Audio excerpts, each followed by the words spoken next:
সংসদের সংরক্ষিত নারী আসনের নবনির্বাচিত সংসদ সদস্যদের শপথ অনুষ্ঠিত হবে আগামীকাল রোববার রাত ৯টায় সংসদ ভবনে শপথ নেবেন তারা। সংসদ সচিবালয় জানায়, সংরক্ষিত আসনের ৫০টি পদের মধ্যে ৪৯ জনকে বিনা প্রতিদ্বন্দ্বিতায় নির্বাচিত ঘোষণা করা গেল। ৩০ এপ্রিলে গেজেট প্রকাশ করে ইসি। তবে একটি আসন নিয়ে জটিলতা থাকায় শপথ প্রক্রিয়া অপেক্ষমাণ ছিল। তবে সেই জটিলতার অবসান হয়েছে আগারগাঁওয়ে কমিশন ভবনে মনোনয়নপত্র যাচাই শেষে রিটার্নিং কর্মকর্তা এনসিপির প্রার্থী নুসরাত তাবাসসুমের মনোনয়ন বৈধ ঘোষণা করেন। এর ফলে সংরক্ষিত নারী আসনে ৫০টি পদই পূর্ণ হলো।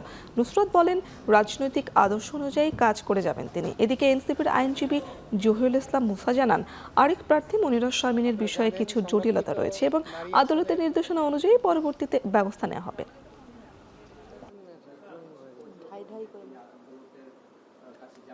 মনোনয়ন দেওয়া হয়েছিল, তার মধ্যে একজন। আমি আমার দলের প্রতিনিধিত্ব সবসময় করব এবং আমি যে রাজনৈতিক আদর্শে বিশ্বাস করি সেটা সবসময় সমানভাবে ধারণ করব। নুসরাত তাবাসসুম, ওনার আবেদনপত্রটি আমরা বুধবার গ্রহণ করেছিলাম এবং সেটি আজকে সকাল 11টায় বাছাই করার সময় দেওয়া ছিল।